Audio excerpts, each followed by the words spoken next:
Hello student, Gargi tutorial ক্লাসে তোমাদের স্বাগত জানাই।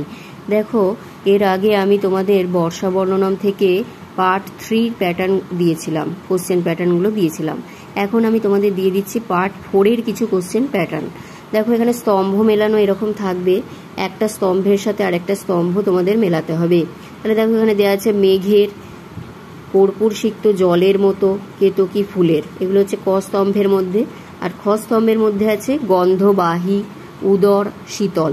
তাহলে কার সাথে যাচ্ছে? মেঘের সাথে যাচ্ছে উদর, কর্পূর সিক্ত জলের মতো হচ্ছে শীতল, আর কেতকী ফুলের সাথে যাচ্ছে গন্ধবাহী। আর একটা দেখো, বিদ্যুৎ রূপ, বকের শাড়ি, বিশালাকার মেঘগুলি, এগুলি হচ্ছে তোমার ক স্তম্ভের মধ্যে। আর খ স্তম্ভের মধ্যে হচ্ছে শ্রেষ্ঠ গজসমূহের মতো, পতাকার মতো, মালার মতো। তাহলে বিদ্যুৎ রূপ কি ছিল? পতাকার মতো। বকের শাড়ি কি ছিল? মালার মতো। বিশালাকার মেঘগুলি কেমন ছিল? শ্রেষ্ঠ গজসমূহের মতো। এইভাবে তোমাদের ম্যাচিং করতে হবে। দেখো, আর একটা প্যাটার্ন দেখাচ্ছি,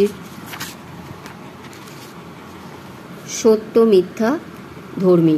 দেখো, এখানে দেওয়া আছে অয়ং স কালো সম্প্রাপ্ত, মানে এই সেই কাল। তাহলে সত্য, কোন কালের কথা বলা হচ্ছে? বর্ষাকাল, সত্য, পাশে লিখে নেবে। অদ্য জলাগম সময়, এখন জলের আগমনের সময়, এটাও সত্য, তাহলে পাশে লিখে নেবে সত্য। তাহলে অ্যান্সার কোনটা আসছে? এ এবং বি উভয়ই সত্য। তাহলে এটাতে তোমায় টিক মারতে হবে। পরে আরেকটা দেখো, বর্ষার কোন বায়ু অঞ্জলি ভরে পানের যোগ্য? মেঘের উদর হতে নির্গত, বরফের মতো শীতল, কেতকী ফুলের গন্ধবাহী বাতাস, আর একটা হচ্ছে জলের ভার বহনকারী। তাহলে এদের পাশে তোমাকে আগে সত্য মিথ্যা করে লিখে নিতে হবে।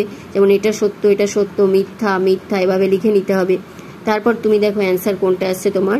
এ হচ্ছে সত্য, বি হচ্ছে মিথ্যা, সি হচ্ছে সত্য, ডি হচ্ছে মিথ্যা। যেটা তোমার সাথে ম্যাচ করবে সেটাই তোমায় টিক মারতে হবে। এই গেল সত্য মিথ্যা ধর্মী কোশ্চেনের প্যাটার্ন। পরেরটায় যাচ্ছি, দেখো বিবৃতির মধ্যে সম্পর্ক, এরকম একটা কোশ্চেন থাকবে। তাহলে বিবৃতিটা আগে তোমায় পড়তে হবে। এ আর বি এ কি বিবৃতি আছে? আদি কবি বাল্মীকি আদি কাব্য রামায়ণ রচনা করেছিলেন, এটা সত্য। আর একটা বি এর দেখো, বাল্মীকি আমাদের কবিগুরু আর তার রামায়ণ কবি, এটাও সত্য। তাহলে দুটো লিখে নিল। তাহলে কি আছে দেখো, এ এবং বি উভয় বিবৃতি সত্য। এইভাবে তোমাকে লিখতে হবে। এটা গেল তোমার বিবৃতির মধ্যে সম্পর্ক, এইরকম একটা কোশ্চেন প্যাটার্ন। এরপরে আসছি, দেখো বিবৃতি ও কারণধর্মী বহু বিকল্পীয় প্রশ্নোত্তর। বিবৃতির মধ্যে কারণ থাকতে হবে। এক নয়, এখানে আছে এ আর আর। এ আর দেখো, এ কি দিয়েছে? রামায়ণ শব্দটি বিশ্লেষণ করলে হয় রাম যুক্ত অয়ন, এটাও সঠিক। আবার আর এর মধ্যে আছে রামায়ণের কাহিনী রামকে কেন্দ্র করেই আবর্তিত হয়েছে, এটাও সঠিক। তাহলে এখানে তোমার অ্যান্সার হবে কি? এ এবং আর দুটি সঠিক, আর হলো এর সঠিক ব্যাখ্যা। এইভাবে করতে হবে। দেখো, আর একটা দেখিয়ে দিচ্ছি এখানে, রামায়ণ নিঃসন্দেহে ভারতীয় মনীষার অনন্য নিদর্শন, এটাও সঠিক। শতাব্দীর পর শতাব্দী ধরে রামায়ণ ভারতবাসীর হৃদয়ে শ্রদ্ধা অর্জন করেছে, এটাও সঠিক। তাহলে অ্যান্সারটা কি হবে? এ এবং আর দুটি সঠিক, আর হলো এর সঠিক ব্যাখ্যা। তাহলে এইভাবে তোমাকে টিক মারতে হবে। দেখো, পরে আরেকটা যাচ্ছি, দেখো কেস বেসড বহু বিকল্পীয় প্রশ্নোত্তর। তাহলে এখানে একটা তোমায় দিয়ে দেবে, দেখো মেঘোদর বিনিমুক্তা, মেঘোদর বিনিমুক্তা, কর্পূর দল শীতলা, সক্কম অঞ্জলি ভি পাতুং বাতা, কেতক গন্ধিন। তাহলে কিরূপ বায়ু অঞ্জলি ভরে পানের অযোগ্য, এগুলো কিন্তু সবই হচ্ছে পানের যোগ্য।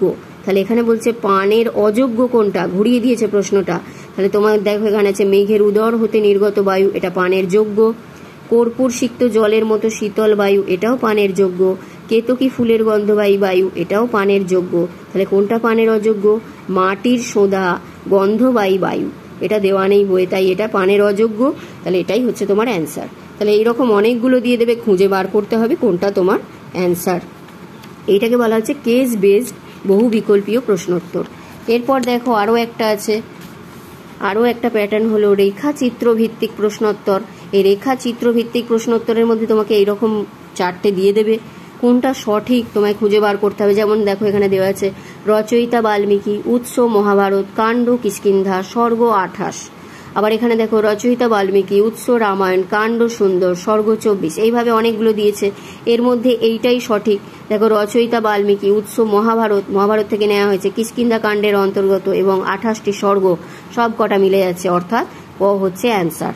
তো এইরকম রেখাচিত্র ভিত্তিকও কিছু কোশ্চেন তোমাদের দেবে।